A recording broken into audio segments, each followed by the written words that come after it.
Hello friends, आज हम environmental chapter के question answers and Kota notes लेके आए हैं आप लोगों के पास। स्टार्ट करते हैं। इन्वायरमेंटल इशू से क्वेश्चंस बहुत ज़्यादा पूछे जाते हैं एग्जाम्स में, इस वजह से मैंने इस चैप्टर को सेकंड चुना है। देन हम लोग स्टार्ट करते हैं। Environmental issue. Government of India pass environmental protection act in 1986। जो इन्वायरमेंट प्रोटेक्शन एक्ट था वो 1986 में गवर्नमेंट ऑफ इंडिया ने पास किया था। प्राइमरी पॉल्यूटेंट, कई बार क्वेश्चंस आते हैं हमारे पेपर में कि जो प्राइमरी पॉल्यूटेंट होते हैं उसमें कौन कौन से एलिमेंट्स आते हैं। तो देन हम लोग देखते हैं। Primary pollutant, carbon monoxide, carbon dioxide, nitrogen oxide, HCHO and SO2, ये हमारे प्राइमरी पॉल्यूटेंट्स हैं। आप लोग इसका स्क्रीनशॉट भी ले सकते हो, ये बहुत इंपॉर्टेंट है। यहाँ से क्वेश्चंस बहुत ढेर सारे पूछे जाते हैं और कई बार पूछते हैं। Then secondary pollutant, produced in atmosphere from further reaction of primary pollutant. Example: H2SO4, HNO3, ozone, peroxy, acetyl nitrate, acid rain and photochemical smog. जो हमारा एसिड रेन भी होता है वो भी हमारे सेकेंडरी पॉल्यूटेंट की वजह से ही होता है, H2SO4। और ओजोन जो आप लोग जानते हैं स्किन कैंसर के लिए बहुत ज़्यादा फेमस है, हमारी स्किन के लिए बहुत हार्मफुल होता है ozone layer, ozone gas. Anthropogenic, pollution is done by human activities like air pollution, chimney, uses of automobiles, etc. जो एंथ्रोपोजेनिक पॉल्यूशन होते हैं वो ह्यूमन एक्टिविटीज़ की वजह से होते हैं। जैसे हम लोग बाइक चलाते हैं, बहुत ज़्यादा एयर पॉल्यूशन होता है, और एक्सेट्रा इस तरह के चिमनी चलाते हैं, फैक्ट्री चलाते हैं, तो वो एंथ्रोपोजेनिक में आते हैं। Air pollution, government of India pass this act in 1981। Noise pollution, in 1987 noise pollution are included in air pollution. 1987 में जो नॉइज़ पॉल्यूशन था, एयर पॉल्यूशन भी उसी के अंदर इंक्लूड कर दिया गया था। It is also a part of air pollution. Noise pollution भी एक तरीके का एयर पॉल्यूशन है। जो एयर पॉल्यूशन होता है वो मेजरली कॉज होता है ऑटोमोबाइल से।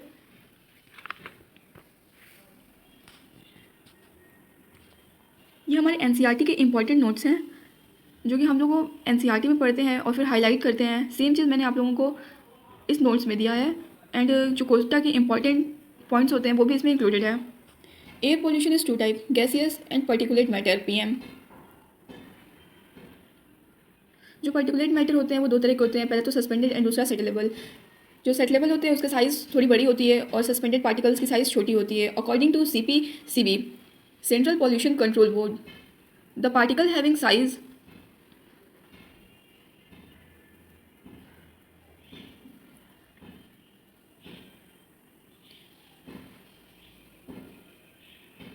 size 2.5 micrometer is most hazardous for the health and causes asthma, bronchioles and other respiratory disease.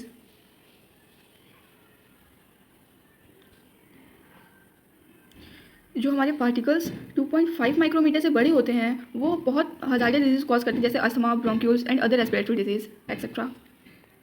Electrostatic precipitator use to control the particulate matter. ये कई बार एग्जाम में डायग्राम पूछे जाते हैं। इसमें जो छोटे छोटे पार्टिकल्स आप लोग ये देख रहे हो, ये डस्ट पार्टिकल्स हैं, ये डस्ट पार्टिकल्स हैं। देन इसे हम लोग कोरोना डिस्चार्ज बोलते हैं। High voltage electrode wire, dust particles, and ये collection ground plate, purified fresh air. जो हमारे पॉल्यूटेंट डर्टी एयर्स होते हैं उसे हम लोग इस साइड से इसमें पास करवाते हैं। देन ये यहाँ से होते हुए प्योर एयर, फ्रेश एयर इस साइड से निकलता है, जिसमें कि ये कलेक्शन ग्राउंड प्लेट काम करते हैं and corona discharge high voltage के इलेक्ट्रोड वायर के काम करते हैं।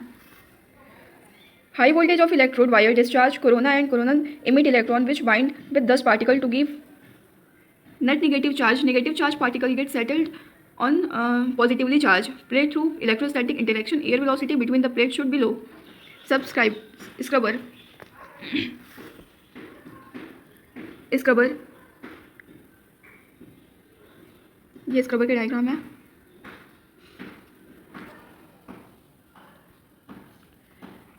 अगर डर्टी एयर्स हम लोग इधर से इंक्लूड करते हैं, then air contain SO2। Dirty air में SO2 भी प्रेजेंट होता है। इधर से हम लोग water and soda lime spray करते हैं। पर्टिकुलेट मैटर शटल डाउन, इधर से जो पर्टिकुलेट मैटर्स होते हैं वो यहाँ पे सेटल डाउन हो जाते हैं। देन इधर से फ्रेश एयर जो होते हैं, क्लीन एयर होते हैं, हमारे harmless gases like NO2 and CO2 वो सब रिलीज़ हो जाते हैं। जो हमारे सेटल मेटल में आते हैं SO2, CaCO थ्रू, ऐसे CaSO4 एंड CO2 इंक्रीजेज। जो हमारे SO2 होते हैं and CaCO through, CaCO3 and CaSO4 CO2 वो हमारे सेटल पार्टिकल में बैठ जाते हैं। Then they can remove gases like SO2 in scrubber they exhibit is passed through a spray of water or lime. Recently we have released the dangerous particle matter that are very small and are not removed by these precipitator.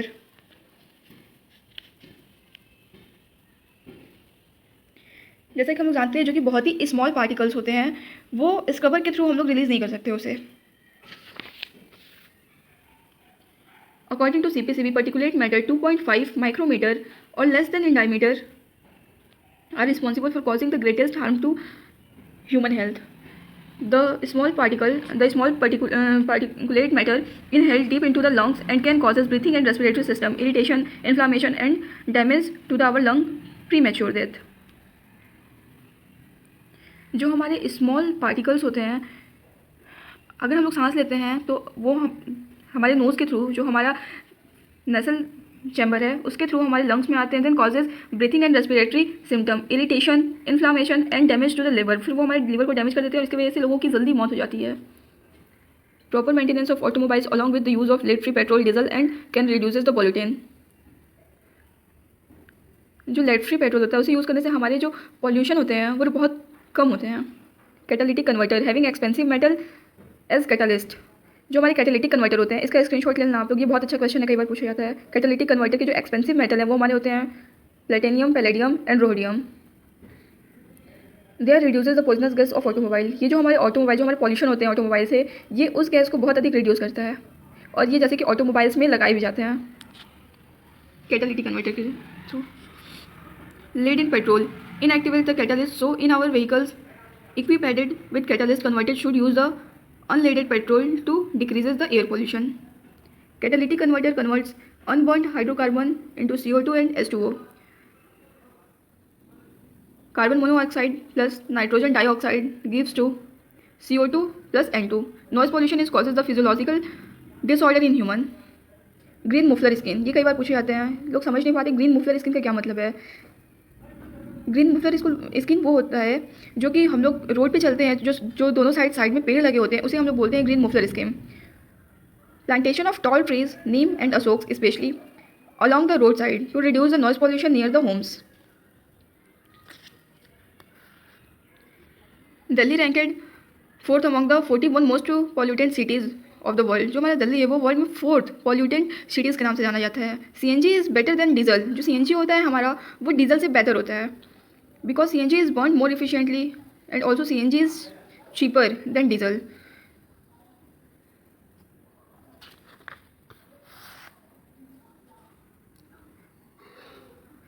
PIL public interesting litigations, इसका मतलब ये होता है जो हमारे vehicles होते हैं हम लोग एक्सचेंज करते हैं, phasing out of old vehicles. And litigation का मतलब होता है अपोज करना। In Delhi due to causes of very serious problem of air pollution public interested litigation was filed in supreme court of India. All buses of Delhi were converted to the run CNG by end of 2002। जो हमारा 2002 के आसपास की बात है जब दिल्ली हमारा चौथे नंबर पे आ गया था पॉल्यूटेंट सिटीज़ में, तो गवर्नमेंट ने क्या किया था कि जो हमारे सारे बसेज हैं उन्हें CNG यूज़ करने के लिए बोला गया था। Parallel step taken Delhi for reducing vehicles pollution included phasing out of old vehicles, unleaded petrol, use of low sulphur and aromatic contact in petrol diesel fuels, they are help in decreases the air pollution. Phasing out of vehicles में unleaded petrol और low sulphur and aromatic content petrol में low content को use करने के लिए कहा गया था क्योंकि इससे एयर पॉल्यूशन जो होता है वो हमारा कम होता है। For example euro 3 norms, sulphur can be reduces control at 350 part per million in diesel and 150 part per million in petrols. ppm का मतलब होता है part per million. Water pollution, water act अगर in 1974, domestic sewage and industrial influence, 99.9% waste, 0.1% impurities sufficient to make it unfit for human uses.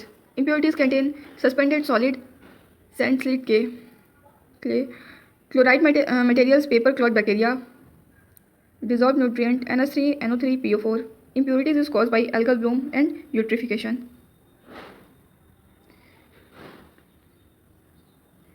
Water pollution जो impurities होते हैं उससे ज़्यादा एल्गल ब्लूम एंड यूट्रिफिकेशन की वजह से होते हैं. Excessive growth of planktons, free floating, non motile और algae in pollutant water bodies occur due to the nutrient like PO4 and NO3, water hyacinth,